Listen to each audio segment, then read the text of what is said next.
We are the foundation, bulletproof the hating. From the plantation, we built the whole nation. We are the foundation, bulletproof the hating. From the plantation, we built the whole nation. We are the foundation, bulletproof the hating. From the plantation, we built the whole nation. We are the foundation, bulletproof the hating. From the plantation, we built the whole nation.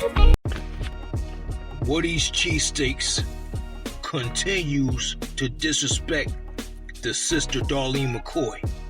Now, as you all know, a few weeks ago, myself and others reported on this racist situation that gospel singer Darlene McCoy faced down at Woody's Cheesesteaks down in Buckhead. She requested to have a sit-down meeting with Woody Cheesesteaks, and they gave her the cold shoulder after what they did to her. So she hooked up with the Georgia NAACP, the National Association for the Advancement of Colored People, and they held a press conference. And the sister Darlene McCoy explained how Woody's Cheesesteaks just continues to disrespect her. I'm going to play a clip from this press conference. I'm going to leave a link in the description so y'all can go and watch the whole press conference. This video is fair use, and of course, roll the footage. This particular day, I just wanted a veggie cheesesteak. And I walked into Woody's in Buckhead, and I placed my order. The employee took my order, but he rinsed me as Darky in the system. So as I was paying, and the screen popped up, and I saw Darky, I asked him to change my name. And just put an L, just correct it, because Darky is insensitive to a black woman. He refused.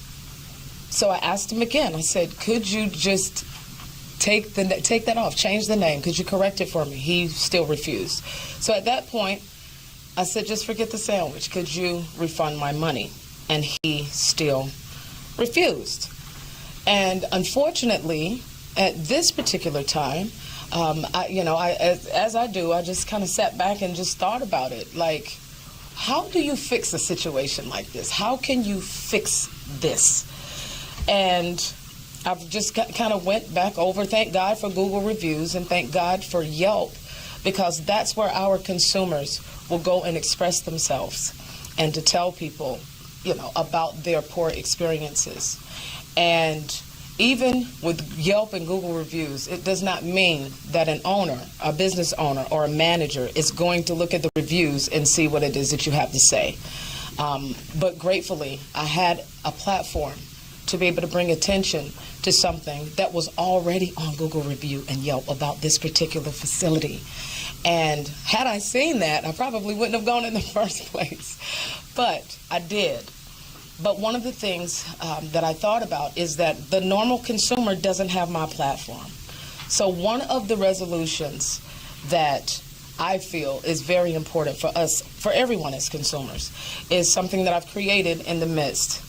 It's called The Right One, which is a social media platform that will allow consumers to post videos and post their experiences, and it will also be a whistleblower to people that are racially and socially discriminatory against their patrons. But it is also going to serve as a spotlight for businesses who are getting it right. So we will have forthcoming details about the Right One platform coming up at the top of the week. I do want to say that my attorneys and I, we got together and they asked me what I wanted to see. What I actually wanted to see is reconciliation, because that's not what we get to see too many times in this society. You see publicists that will give you a blanket apology, but it doesn't get to the heart of the issue. I wanted to sit down with the management team, with the employee, with the attorneys of Woody's, with my team, and then my reconciliation team, so that we could sit and talk through some resolution. They refused to sit down with us. And I'm going to give it over to my attorney, because he has been in contact. They refused a lot of things, but that leads us to where we are today. Thank you. Thank you. My name is James Walker. My name is James Walker Jr., and along with Attorney Griggs, we have been advising Darlene, Ms. McCoy, and her husband here, who stand so bravely with her. I think it's very courageous for her to come forward. many times people let these things happen and they just brush them under the rug and keep it moving because they don't want this kind of attention. She has been through a very traumatic experience here. If you've ever dealt with racism or a racial slur or any kind of racial discrimination, you understand the impact it has. And if you haven't, hopefully you never will. I've reached out to Woody several times. We tried to get them to, A, meet with the NAACP. I have emails where I've said, will you meet with the NAACP? And I've never gotten a written response back to say, yes, we'll meet with the NAACP. We'll meet with others in the civil rights movement to help us better this. When you have a company that has numerous complaints like this, and I've read many of them, you can't just fix it internally. And one of the things they told us is they want to select the person to fix it. They want to select the team to come in and do diversity training and sensitivity training and all kind of different diversity inclusion efforts. We disagree with that. We agree with what Ms. McCoy just said, that Mr. Griggs and the NAACP and experts like that should be brought into the party and should be brought into the meeting so that it's done right. I don't want you to self-check yourself. I want you to let experts come in and hopefully fix this so we don't see another Darlene McCoy story. So they did not want to welcome that.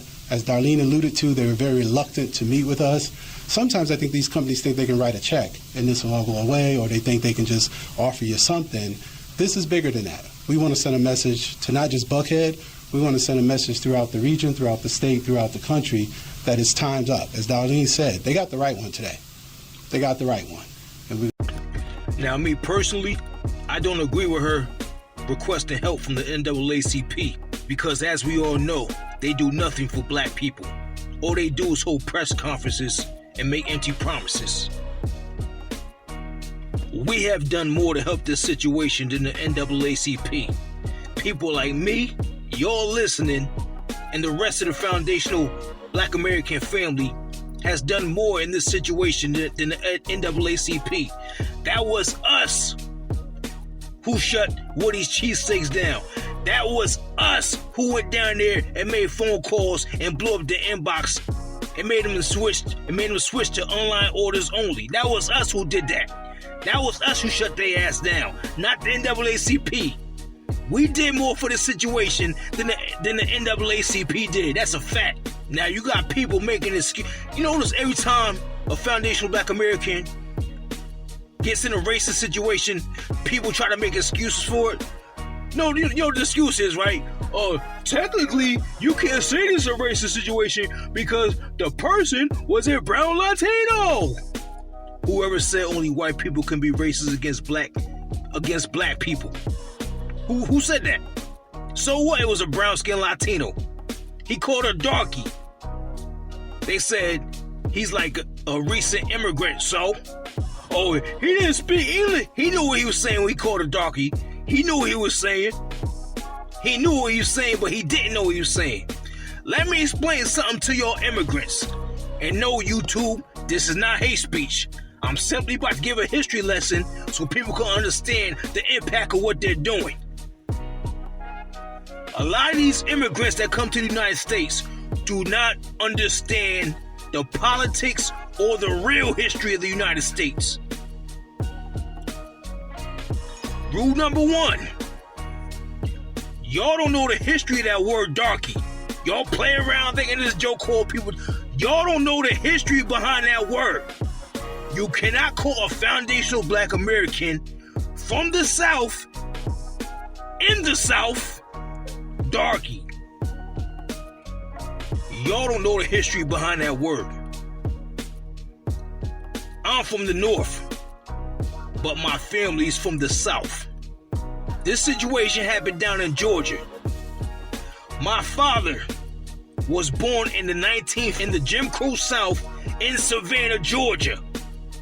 Some of your immigrants do not know the history behind that word. You cannot call a black person in America, especially in the South, darky.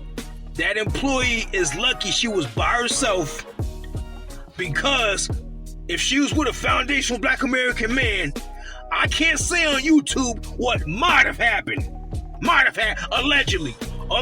I don't know. Allegedly. Depending on who would have been. Allegedly. I don't know. But we don't know what happened. I'm going to leave it at that. For YouTube purposes.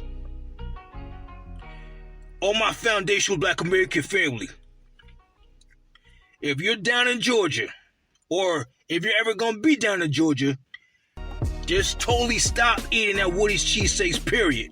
I want everybody that's a foundational Black American to never eat at Woody's Cheesesteaks again, because I don't trust these people. I don't trust these people to not do something to our food in the back when they're cooking it. If you're a foundational Black American, never eat at Woody's Cheesesteaks again, ever. We could live without the nasty ass cheesesteaks. The real cheesesteaks over in Philly anyway. Shout out to Philly. Foundational family, I want you to keep the pressure on Woody's Cheesesteaks. I want you to boycott. I want you to blow their phones up, letting them know about themselves. I want you to go on their website, let them know about themselves. Keep the pressure on their ass and fuck their money up. Don't forget to like, share, subscribe. Channel Raw TV. And we just gave it the Woody's Cheesesteaks raw. Don't forget to subscribe. Channel Raw TV, baby.